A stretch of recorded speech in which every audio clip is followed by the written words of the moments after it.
ഇന്ന് രാവിലെ പുള്ളി എന്നെ വിളിച്ചിരുന്നു. ഇത്രയും വരുമാനം ഉണ്ടാക്കിയിട്ട് ആ പൈസ എവിടെ പോയി? സുധിച്ചേട്ടൻ എന്റെ കൂടെ ഇരുന്നപ്പോ ഹാപ്പി ആയിരുന്നു അല്ലായിരുന്നു? തീർച്ചയായിട്ടും വളരെ ഹാപ്പിയായിരുന്നു. വളരെ ഹാപ്പി ആയിരുന്നു. സുധിച്ചേട്ടനെ എന്നെയും നാട്ടുകാരെ വിളിച്ചുകൊണ്ടിരുന്ന വിക്രമാദിത്യന് വേതാളവും പോകുന്നായിരുന്നു. എനിക്ക് പ്രോഗ്രാം ഉണ്ട്, സുധിച്ചേട്ടൻ എന്റെ കൂടെ വരും. സുധിച്ചേട്ടന്റെ പ്രോഗ്രാം ആണെങ്കിൽ സുധിച്ചേട്ടന്റെ കൂടെ വരും. അങ്ങനെയായിരുന്നു ഞങ്ങൾ തമ്മിൽ. അപ്പൊ സുധിച്ചേട്ടന്റെ അടുത്ത് എന്റെ കാര്യം ചോദിച്ചപ്പോൾ ചേട്ടനോട് എന്താണ് പറഞ്ഞത്? അവള് നല്ല കുട്ടിയാടാ, അവള് നല്ല കുട്ടിയാടാ എന്ന് പറഞ്ഞു. പക്ഷെ ഇത് സത്യസന്ധമായിട്ട് ഇപ്പോഴെങ്കിലും അത് പ്രതികരിച്ചില്ലെങ്കിൽ അത് അദ്ദേഹത്തിന്റെ ആത്മാവിനോട് ചെയ്യുന്ന രീതികളാണ്. പിന്നെ വേറൊരു കാര്യം മോനെ, ഒരാളെ വെച്ച് മാർക്കറ്റ് ചെയ്യാൻ തീരുമാനിച്ചിറങ്ങിയാലേ ഈ പറയുന്നവരാണ് ശരിക്കും ഈ നുണ പറയുന്നവരാണ് ഈ നുണ ഉണ്ടാക്കുന്നത്. നീ എന്തോടി ഒളിച്ചിരിക്കുന്ന? നീ വിരൂപിയാണോ അടി? എന്നെ മറ്റേതാടി മറിച്ചടി മോളെ മറ്റേ മോളെ എന്റെ മോ വിളിക്കുന്ന തെറിയൊക്കെ എന്ന് പറഞ്ഞു കഴിഞ്ഞാൽ സുധിയുടെ വൈഫ് എന്ന സ്ഥാനവും മാറ്റി. രേണു എന്റെ കൂടെ മത്സരിക്കാൻ പറ, ഞാൻ തയ്യാറാ. ഞാൻ ചെയ്യുന്ന കാര്യങ്ങൾ എന്നോട് മത്സരിക്കാൻ പറ. ഈ കൊല്ലം സുധി എന്ന് പറഞ്ഞ വ്യക്തിയെ എന്ന് വെച്ച് കഴിഞ്ഞാൽ അദ്ദേഹത്തിന്റെ പേര് വിറ്റാണ് രേണു സുധി ഇപ്പൊ ജീവിക്കുന്നത് എനിക്ക് തോന്നുന്നു. തീർച്ചയായിട്ടും ഈ രേണു എന്നുള്ള പേര് കൊണ്ട് രേണു ഫീൽഡിൽ ഇറങ്ങാൻ നോക്ക്. ഞാൻ സുധിച്ചേട്ടനെ കണ്ടിരുന്നു. അന്ന് സംസാരിച്ച എന്തൊക്കെയാണെന്ന് ഓർമ്മയുണ്ടോ? അവിടുത്തെ വീട്ടിലെ കാര്യങ്ങൾ സംസാരിച്ചു. പിന്നെ രേണുവിന്റെ അച്ഛനെ കുറിച്ചൊക്കെ കുറെ കാര്യങ്ങൾ പറഞ്ഞു. പുള്ളിക്കാരൻ ഭയങ്കര ടോർച്ചറിങ് ഒക്കെ ആയിരുന്നു. ഞാൻ ഇതിന്റെ പേരിൽ എനിക്ക് എന്തെങ്കിലും സംഭവിച്ചാലും നോ പ്രോബ്ലം. പക്ഷേ ഇതിൽ നിന്നും ഇനി ഞാൻ പിന്മാറത്തില്ല. താങ്കൾ ഒരു കേസ് കൊടുത്തു പറഞ്ഞല്ലോ, എന്തായിരുന്നു ആ കേസ്? അപ്പൊ അവളുടെ അച്ഛന്റെ ഫോണിൽ വിളിച്ചപ്പോൾ അവൾ എറണാകുളത്ത് ഷൂട്ടിലാണ്, വരുമ്പം പറയാമെന്ന് പറഞ്ഞിട്ട് ഇതുവരെയായിട്ടും പറഞ്ഞിട്ടില്ല. ഇന്നലെ ഞാൻ സാറിനെ വിളിച്ചപ്പോൾ തിങ്കളാഴ്ചക്കുള്ളിൽ കാര്യങ്ങൾക്ക് തീരുമാനം ഉണ്ടാക്കി തരാമെന്ന് പറഞ്ഞു. അല്ല, രേണുസുധി വിഷയത്തെ കുറിച്ച് പറഞ്ഞ അങ്ങനെ ഒരു കേസുള്ളതായിട്ട് അവർക്ക് അറിയില്ല. ഇല്ല, വിളിച്ചിരുന്നു. കള്ളമാണ്, വിളിച്ചിരുന്നു. ശാലിനി ഏത് വർഷമാണ് ഡിവോഴ്സ് ആയെന്നറിയോ? ശാലിനി അറിയില്ല. ശാലിനിയൊക്കെ ഞാനൊക്കെ വരുന്നതിന് കുറെ വർഷം മുന്നേ പോയതാണ്. ആ കിച്ചുവിന് 2 വയസ്സോ അങ്ങനെയുള്ളപ്പോ പോയത്, അറിയില്ല. പക്ഷെ ഇപ്പം ഭയങ്കരമായിട്ട് വേദനിക്കുന്നതല്ല, മെന്റൽ ഡിപ്രഷനാണ് തന്നോണ്ടിരിക്കുന്നത്. അതാണ് പ്രശ്നം, വേദനയല്ല. മാനസികമായിട്ടൊരു അസ്വസ്ഥത, മാനസികമായിട്ടുള്ള പ്രശ്നങ്ങൾ. പാസ്റ്റ് അറിയാത്ത കുറെ ആൾക്കാരുണ്ടായിരുന്നു. ഇവളിങ്ങനെ പറഞ്ഞ് ഞാൻ നാണം കെട്ട്, ഞാൻ എൻ്റെ വോയിസ് മാത്രമേ ആദ്യം പുറത്തു വന്നുള്ളൂ. അത് കഴിഞ്ഞിട്ട് പിന്നെ ഞാൻ സുധിച്ചേട്ടനെ കണ്ടിരുന്നു. കണ്ട കാര്യം കണ്ടിരുന്നു. പറയൂ. കണ്ടപ്പോ കുറെ കാര്യങ്ങൾ എന്നോട് സംസാരിച്ചു. സുധിച്ചേട്ടൻ മരിക്കുന്നതിന് തൊട്ടു മുന്നേ ഒരു തമിഴ് മൂവി, അത് രേണുവിന് അറിയാവോന്ന് എനിക്ക് അറിയത്തില്ല. ഞങ്ങളുടെ മൂവിയുടെ കോർഡിനേറ്റർ സ്വപ്ന എന്ന് പറയുന്ന ചേച്ചി സുധിയെ കോണ്ടാക്ട് ചെയ്തിട്ടുണ്ടായിരുന്നു. സ്വപ്നലത, ഒരു തമിഴ് മൂവിയിലേക്ക് അപ്പൊ എന്നോടിങ്ങനെ ആർട്ടിസ്റ്റുകളുടെ കാര്യം പറഞ്ഞപ്പോൾ ഞാൻ പറഞ്ഞു ഇങ്ങനെ ഒരു ആർട്ടിസ്റ്റ് ഉണ്ട്, അപ്പൊ അത്യാവശ്യം പേയ്മെന്റും കാര്യങ്ങളും ഒക്കെ ഉണ്ട്, ചേച്ചി വിളിച്ച് ഞാൻ ഇതിലുണ്ടെന്ന് ഒരിക്കലും പറയണ്ട എന്ന് പറഞ്ഞു. അങ്ങനെയാണ് സുധിച്ചേട്ടന് ഞാനുമായിട്ട് ആ ഒരു ഇതിൽ ഞാൻ അവരുമായിട്ട് കോണ്ടാക്ട് ചെയ്ത് കൊടുത്തിട്ടുണ്ട്. പക്ഷെ സുധിച്ചേട്ടൻ അറിയായിരുന്നു. പക്ഷെ ആ പുള്ളിയെ വർക്ക് ചെയ്യാനും പോയിരുന്നു. അത് പിന്നെ എന്തായിന്നൊന്നും ഞാൻ ചോദിച്ചില്ല. ഞാൻ ആ വർക്കിൽ ഇല്ലാത്തതുകൊണ്ട് ഞാൻ ചോദിച്ചില്ല. അപ്പോൾ അത് കഴിഞ്ഞ് പുള്ളി കുറെ കാര്യങ്ങൾ സംസാരിച്ചു എന്നോട്. അത് ഞങ്ങളുടെ വിനീത് എരമല്ലൂർ എന്ന് പറയുന്ന ഒരു കോമൺ ഫ്രണ്ടിനെ അറിയുകയും ചെയ്യാം. എൻ്റെ കയ്യിൽ റെക്കോർഡിംഗ് ഉണ്ട്, അതിൻ്റെ റെക്കോർഡിംഗ് ഉണ്ട്.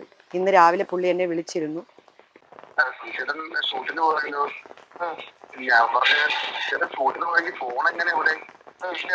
ഫോണില്ല. ഞാൻ ഉച്ചയ്ക്ക് ബ്രേക്ക് ആവുമ്പോ അവിടുത്തെ ഒരു മേഘന്മാരെ വിളിച്ചു പറയാം എന്ന് സുധിച്ചേട്ടൻ തിരിച്ചു വിളിപ്പിക്കാം. സുധിച്ചേട്ടൻ ഇത്രയും ശാർമായിക്ക് ഇത്രയും തിരിച്ചറിയുമ്പോൾ സുധിച്ചേട്ടൻ ഫോണില്ലാതെ വരുന്നൊരവസ്ഥ എന്താണെന്ന് എനിക്ക് മനസ്സിലാവുന്നില്ല. പറഞ്ഞതാ, എല്ലാം അണ്ടർ കൺട്രോൾ ആയിട്ട് ഫീൽ ചെയ്തു. ആ സുധിച്ചേട്ടന്റെ ഫോൺ എടുക്കുന്നത്, സുധിച്ചേട്ടൻ ശാർമായിക്ക് ഇത്രയും വരുമാനം ഉണ്ടാക്കിയിട്ട് ആ പൈസ എവിടെ പോയി? സുധിച്ചേട്ടന്റെ ഫോണ്, ഒരാളുടെ ഫോൺ വന്നാൽ അത് എടുക്കുന്നത് സുധിച്ചേട്ടനാണ്. അതെ, വേറെ ആളത് എടുത്തിട്ട് ഞാൻ ചേട്ടനോട് ഒരു കാര്യം ചോദിച്ചോട്ടെ. എന്റെ ഫോൺ റെക്കോർഡിംഗ് ആണ്.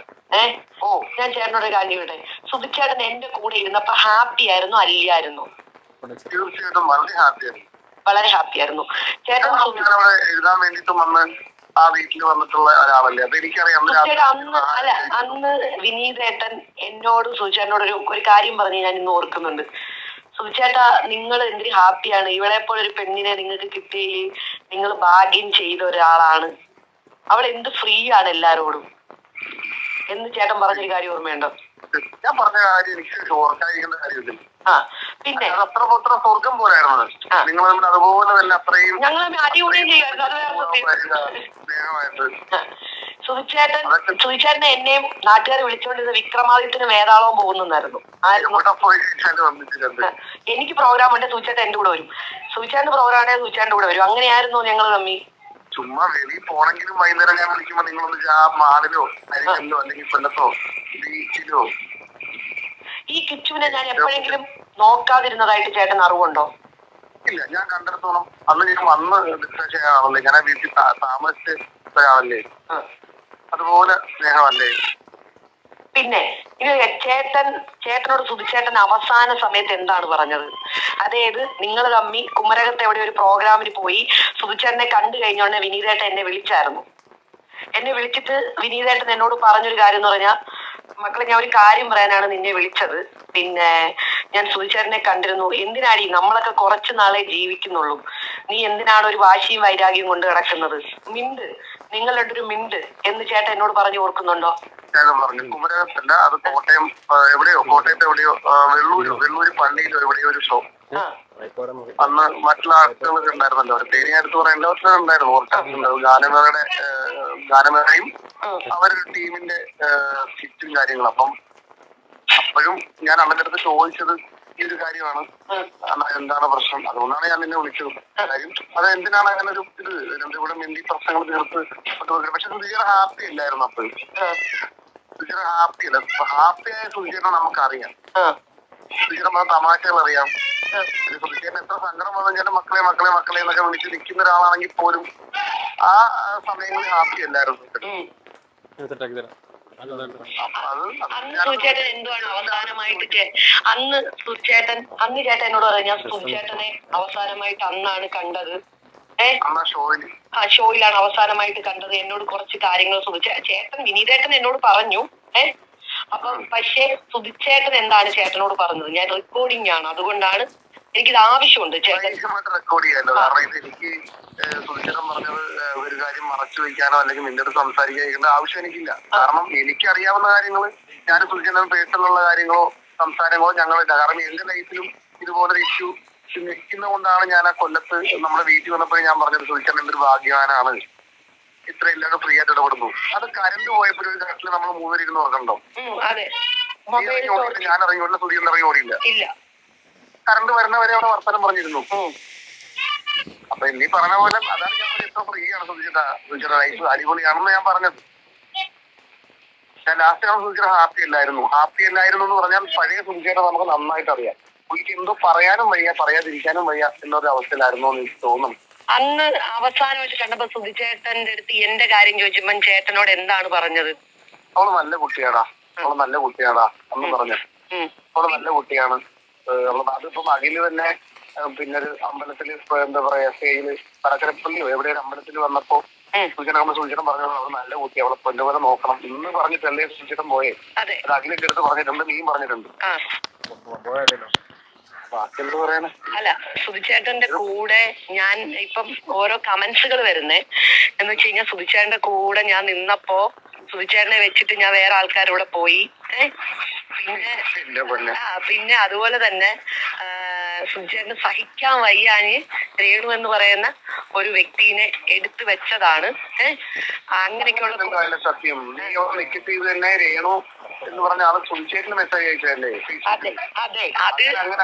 അങ്ങനെ കണ്ടുപിടിച്ചിട്ട് നീ സത്യമായ രീതിയിൽ മെസ്സേജ് അയക്കുകയും അവള് ഇനി മെസ്സേജ് അയക്കില്ല എന്ന് പറയുകയല്ലേ ഉണ്ടായ സത്യം.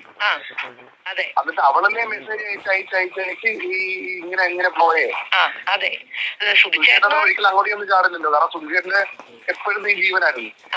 അല്ലെങ്കിൽ ഒരുപക്ഷെ സുധിച്ചേട്ടന്റെ വീട് നമ്മുടെ വീട്ടില്, നമ്മുടെ കൊല്ലത്തെ വീട്ടിൽ നിന്ന് ഇത്ര ദൂരെയുള്ള സുധിച്ചേട്ടൻ പോയി നിന്നിട്ടില്ലല്ലോ. നിന്റെ അടുത്ത് തന്നെയല്ലേ നിന്നെ? തീർച്ചയായിട്ടും അവർ നടന്നു പോകാനുള്ള ദൂരേ ഉള്ളൂ. അപ്പൊ അവിടെ ഹാപ്പിയിലും സുധിച്ചേട്ടൻ എന്തുകൊണ്ടാണ് ഇവിടെ നിന്നേ? എനിക്കറിയില്ല, ആൾക്കാരൊക്കെ ഇങ്ങനെയാണ് പറയുന്നത് ഇപ്പോ. അല്ല, പറയുന്നവർ പറയട്ടെ. ഇത് സത്യസന്ധമായ അവസ്ഥകൾ പറയുന്നവർക്ക് എന്തും പറയാലോ. ഒരു എന്താ പറയാ 100 കുടത്തിന്റെ ഭാഗട്ടോ ഒരു മനുഷ്യന്റെ ഭാഗത്താൻ പറ്റൂല. പക്ഷെ ഇത് സത്യസന്ധമായിട്ട് ഇപ്പോഴെങ്കിലും അത് പ്രതികരിച്ചില്ലെങ്കിൽ അത് അദ്ദേഹത്തിന്റെ ആത്മാവിനോട് ചെയ്യുന്ന നീതികേടാണ്. പിന്നെ വേറൊരു കാര്യമുണ്ട് മോനെ, ഒരാളെ വെച്ച് മാർക്കറ്റ് ചെയ്യാൻ തീരുമാനിച്ചിറങ്ങിയാലേ ഈ പറയുന്നവരാണ് ശരിക്കും, ഈ നുണ പറയുന്നവരാണ് ഈ നുണ ഉണ്ടാക്കുന്നത്. അതാണ് പറയുന്നത്. പിന്നെ ശരിക്കും സുധിച്ചേട്ടന്റെ പേരിൽ മാർക്കറ്റ് ചെയ്യുന്ന ആരാ? രേണുവാണ്. അല്ല, ഇത്രയും നാളായിട്ടും ഞാൻ ഈ ഒരു വിഷയമായിട്ട് ഞാൻ വന്നിട്ടുണ്ടോ? അല്ലെങ്കിൽ ഞാനും ചേട്ടനുമായിട്ട് സുധിയുടെ ഏറ്റവും അടുത്ത അനിയനായിട്ട് കൊണ്ട് നടക്കുന്ന ഒരാളാണ് നിങ്ങൾ. ഇതാണ് ചേട്ടൻ പറഞ്ഞത്. ഇത് വിനീത് എരമല്ലൂര് എന്ന് പറയുന്ന മിമിക്രി ആർട്ടിസ്റ്റ് ആണ്. അത് സുചേട്ടനും നമ്മളും ഒക്കെയുള്ള നമ്മുടെ കോമൺ ഫ്രണ്ടാണ്, ഒരു സഹോദരനെ പോലെയാണ്.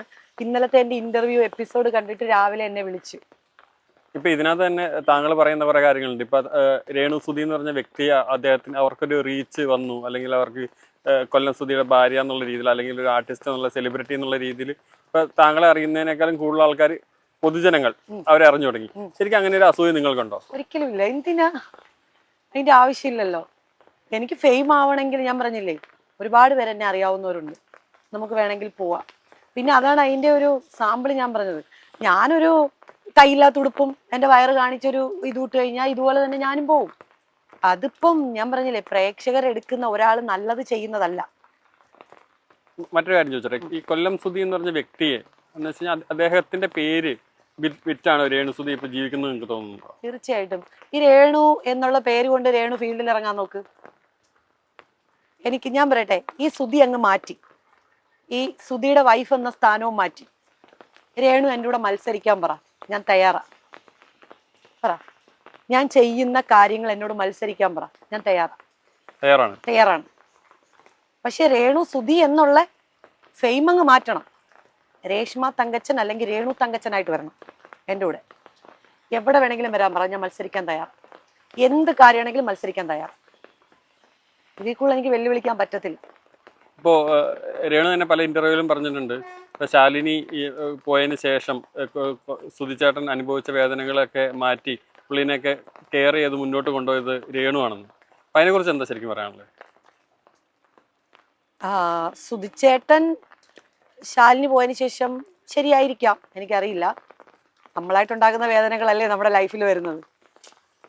നമ്മൾ മറ്റേ വേലിയിലിരിക്കുന്ന പാമ്പിനെ എടുത്ത് വെക്കും എന്ന് ഒരു പഴഞ്ചൊല്ലുണ്ടല്ലോ, അതൊക്കെ തന്നെയാണ് എല്ലാവരും പുള്ളിയുടെ ജീവിതത്തിൽ ഉണ്ടായിട്ടുണ്ടായിരിക്കും. ഞാൻ അങ്ങനെ ഒരാളുടെ ലൈഫിൽ ഇടിച്ചു കയറി ചെന്നിട്ട് ചേട്ടാ അതെന്താണ് ഇങ്ങനെ അങ്ങനെ ചോദിക്കുന്ന ഒരാളല്ല ഞാൻ. എന്തെങ്കിലും അവർക്ക് പേഴ്സണലി ഇഷ്യൂസ് ഉണ്ടെങ്കിൽ എന്നോട് പറഞ്ഞാൽ എനിക്ക് അറിയാവുന്ന കാര്യങ്ങളാണ് ഞാൻ പറഞ്ഞു കൊടുക്കും, അറിവില്ലാത്തൊന്നും മിണ്ടാതിരിക്കും. ഈ ശാലിനി ഏത് വർഷമാണ് ഡിവോഴ്സ് ആയെന്നറിയാവോ? ശാലിനി അറിയില്ല. ശാലിനിയൊക്കെ ഞാനൊക്കെ വരുന്നതിന് കുറെ വർഷം മുന്നേ പോയതാണ്. കിച്ചുവിന് 2 വയസ്സോ അങ്ങോട്ടുള്ളപ്പോൾ പോയത്. അറിയില്ല. ശാലിനി പേഴ്സണലി എനിക്ക് അറിയാം കേട്ടോ, ഞങ്ങൾ ഒരുമിച്ച് പക്ഷെ ശാലിനിയുടെ അടുത്ത് ഞാൻ വെല്ലുവിളിക്കത്തില്ല. കാരണം അവള് കിഡിലെ ഒരു ഡാൻസ് ആർട്ടിസ്റ്റാണ്, ഒരു രക്ഷയില്ലാത്ത പെർഫോമറാണ്, ഒരു രക്ഷയില്ല, നന്നായിട്ട് പെർഫോം ചെയ്യും. പിന്നെ കാണാനും സുന്ദരിയാ, എന്നെപ്പോലൊന്നും അല്ലായിരുന്നു. അല്ല, കാണാനും നല്ല ഭംഗിയായിരുന്നു അവളെ. ഇപ്പൊ രേണു സുധി ഉണ്ടാക്കുന്ന നിരവധി വിവാദങ്ങൾ താങ്കൾ എത്രത്തോളം വേദനിപ്പിക്കുന്നുണ്ട്? അയ്യോ, എന്നെന്ന് മാത്രമല്ല എൻ്റെ ഫാമിലി ഫുള്ളും ഇപ്പൊ വേദനിച്ചുകൊണ്ടിരിക്കുവാണ്. കാരണം ഞാൻ ഒതുങ്ങിക്കൂടി ഒരു സൈഡിൽ നിന്ന് എൻ്റെ ചെറിയ ചെറിയ വർക്കുകളും ചെയ്ത് എൻ്റെ നാടകങ്ങളും ചെയ്ത് ഇപ്പൊ എനിക്കൊരു നാടൻപാട്ടിൻ്റെ സമിതിയുണ്ട്. അപ്പൊ അതുമൊക്കെ നോക്കി ഞാനിങ്ങനെ എൻ്റെ വീട് അന്നൊക്കെ നോക്കി നടന്നുകൊണ്ടിരിക്കുന്ന ഒരാളായിരുന്നു. പക്ഷെ ഇപ്പം ഭയങ്കരമായിട്ട് വേദനിക്കുന്നതല്ല, മെന്റൽ ഡിപ്രഷനാണ് തന്നുകൊണ്ടിരിക്കുന്നത്. അതാണ് പ്രശ്നം, വേദനയല്ല. മാനസികമായിട്ടൊരു അസ്വസ്ഥത, മാനസികമായിട്ടുള്ള പ്രശ്നങ്ങൾ. എന്തൊക്കെ മാനസിക പ്രശ്നങ്ങളാണ്? ഒരുപാട് പ്രശ്നങ്ങളുണ്ട്. കാരണം അതാണ് ഞാൻ പറയുന്നത്, ഫസ്റ്റ് പ്രശ്നം പാസ്റ്റ് അറിയാത്ത കുറെ ആൾക്കാരുണ്ടായിരുന്നു. ഇവളിങ്ങനെ പറഞ്ഞ് ഞാൻ നാണം കെട്ട്, ഞാൻ എൻ്റെ വോയിസ് മാത്രമേ ആദ്യം പുറത്തു വന്നുള്ളൂ. അത് കഴിഞ്ഞിട്ട് പിന്നെ ഞാൻ വരേണ്ടി വന്നു. എന്നെ അറിയാത്ത ആൾക്കാരും എന്നെ അറിയാവുന്ന ചുരുക്കം ചില ആൾക്കാരുണ്ടായിരുന്നു സുധിയുടെ ഇഷ്യൂസുമായിട്ട്. ഓക്കെ, സമ്മതിച്ചു. പക്ഷെ എന്നാൽ തന്നെയും അറിയാത്ത ഒരുപാട് ആൾക്കാരുണ്ടെന്ന് അവരിലെല്ലാം എത്തി. പിന്നെ ഇവരെല്ലാം വായിക്കുന്ന തെറിവിളി കേൾക്കുന്നു. പിന്നെ മുത്തുച്ചിപ്പിയുടെ കഥ വരിപ്പം വന്നു. ഇത് തന്നെ മാനസികമായിട്ടുള്ള പ്രശ്നമല്ലേ? ഇപ്പൊ താങ്കൾ 2-3 അഭിമുഖങ്ങൾ കൊടുത്തു, പറഞ്ഞ വോയിസ് ആയിട്ട് കൊടുത്തു, അല്ലാതെ കൊടുത്തു, ലൈവിൽ വന്നു. ഇതൊക്കെ ആളുകളെ ക്ലാരിഫൈ ചെയ്യാൻ കഴിഞ്ഞു? തീർച്ചയായിട്ടും. കാരണം നീ എന്തോടി ഒളിച്ചിരിക്കുന്ന, നീ വിരൂപിയാണോ അടി, എന്നെ മറ്റേതാടി മറിച്ചടി മോളെ, മറ്റേ മോളെ, എന്റെ മോ വിളിക്കുന്ന തെറിയൊക്കെ എന്ന് പറഞ്ഞു കഴിഞ്ഞാൽ അങ്ങനെയാണ് ഞാൻ ലൈവ് വന്നത്. ഇപ്പോൾ ഉള്ള ഫാമിലിയുടെ സപ്പോർട്ട് എത്രത്തോളം ഉണ്ട്? ഇപ്പോൾ ഒരുപാടൊന്നും അവർ സപ്പോർട്ട് ചെയ്തില്ല. കാരണം അവർക്കും കൂടി നാണക്കേടല്ലേ ഇത്, മനസ്സിലായ? ഈ അടുത്ത സമയത്ത് ഈ അടുത്ത സമയത്ത് ഒരു ഇന്റർവ്യൂ ഉണ്ടായിരുന്നു അവളുടെ. ആ ഇന്റർവ്യൂവിൽ പറഞ്ഞിട്ടുണ്ട് ഞാൻ കുണുകുണുകുണാന്ന് മെസ്സേജ് അയച്ച് അവളെ ഡിസ്റ്റർബ്. ഞാൻ സത്യമായിട്ടും അങ്ങനൊന്നും മെസ്സേജ് അയച്ചിട്ടില്ല. ഞാൻ ആ ഒറ്റ പ്രാവശ്യം മെസ്സേജ് അയച്ചു, അന്ന് സംസാരിച്ചതല്ലാതെ. ആദ്യം മെസ്സേജ് അയച്ചു, പിന്നെ കോൾ ചെയ്തു. അന്ന് സംസാരിച്ചതല്ലാതെ ഒരിക്കൽ പോലും സംസാരിച്ചിട്ടില്ല. രേണുസുതിയോട് സംസാരിച്ചിട്ടില്ല, സുചേട്ടനോട് സംസാരിച്ചിട്ടില്ല. സുചേട്ടനോട് സംസാരിക്കുന്നത് ഞാൻ പറഞ്ഞില്ലേ, മെയ് 20-ാം തീയതി ഞങ്ങൾക്ക് ഒരുമിച്ചായിരുന്നു പ്രോഗ്രാം. അവർക്ക് ഫസ്റ്റും ഞങ്ങൾക്ക് സെക്കൻഡും. അങ്ങനെയാണ് ഞാൻ സുചേട്ടനെ കാണുന്നതും സംസാരിക്കുന്നത്. ഫോണിലൂടെ ഒന്നും സംസാരിച്ചിട്ടില്ല. അന്ന് സംസാരിച്ച എന്തൊക്കെയാണെന്ന് ഓർമ്മയുണ്ടോ? പിന്നെ ഓർമ്മയുണ്ട്, കുറേ കാര്യങ്ങൾ സംസാരിച്ചു. ഫീൽഡ് പരമായിട്ട് സംസാരിച്ചു, പിന്നെ വീട്ടിലെ കാര്യങ്ങൾ, എൻ്റെ അമ്മയുടെ കാര്യങ്ങൾ സംസാരിച്ചു, അവിടുത്തെ വീട്ടിലെ കാര്യങ്ങൾ സംസാരിച്ചു. പിന്നെ രേണുവിൻ്റെ അച്ഛനെ കുറിച്ചൊക്കെ കുറേ കാര്യങ്ങൾ പറഞ്ഞു. പുള്ളിക്കാരൻ ഭയങ്കര ടോർച്ചറിങ് ഒക്കെ ആയിരുന്നു. പിന്നെ സുചേട്ടൻ അവിടെ ഭയങ്കര, അവിടെ രേണുവിൻ്റെ ചേച്ചിയുണ്ട്, രമ്യ എന്ന് പറഞ്ഞിട്ടൊരു ചേച്ചി. അപ്പോൾ ആ ചേച്ചിയോടൊന്നും സംസാരിച്ചിട്ടില്ല. ആ ചേച്ചിയായിരുന്നു കൂടുതലായിട്ട് ഹെൽപ്പ് ചെയ്തുകൊണ്ടിരുന്നത്. രേണു ഇങ്ങനെ ഫുഡൊക്കെ ഉണ്ടാക്കി കയ്യിൽ കൊടുക്കുമ്പോൾ കഴിക്കും. ആ ചേച്ചി നല്ല ഹെൽപ്പിംഗ് ആയിരുന്നു എന്ന് പറഞ്ഞിട്ടുണ്ട്. അതൊക്കെ പറഞ്ഞിട്ടുണ്ട്. ഇപ്പോ അഭിമുഖങ്ങൾ കൊടുത്തു, കാര്യങ്ങളൊക്കെ വെളിപ്പെടുത്തുന്നു. എന്നിരുന്നാലും ഒത്തിരി ഭീഷണി കോളുകൾ വരുന്നു, ആൾക്കാർ ഭീഷണിപ്പെടുത്തുന്നു, അറിയാത്ത ആളുകൾ പോലെ പല രീതിയിൽ ഭീഷണിപ്പെടുത്താൻ ശ്രമിക്കുന്നു. അപ്പോൾ അതെന്ന് വെച്ച് കഴിഞ്ഞാൽ നിങ്ങളെ ഇല്ലായ്മ ചെയ്യാനുള്ള ഒരു ശ്രമമാണെന്ന് തോന്നുന്നുണ്ടോ?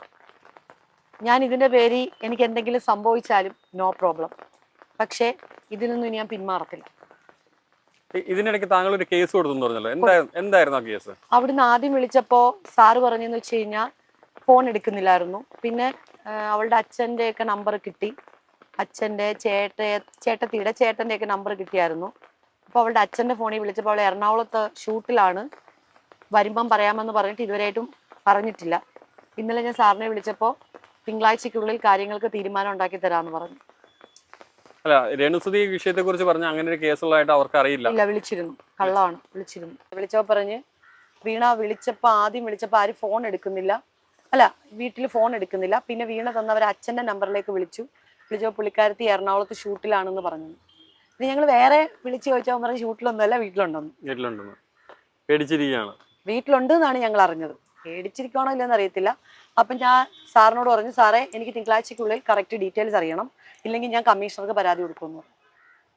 കാരണം നമ്മളവിടെ രജിസ്റ്റർ ചെയ്ത മറ്റേ ഇതൊക്കെ ഉണ്ടല്ലോ, ഫോമൊക്കെ നമ്മുടെ കയ്യിലുണ്ട്, കേസ് കൊടുത്തതിൻ്റെ ഉണ്ട്.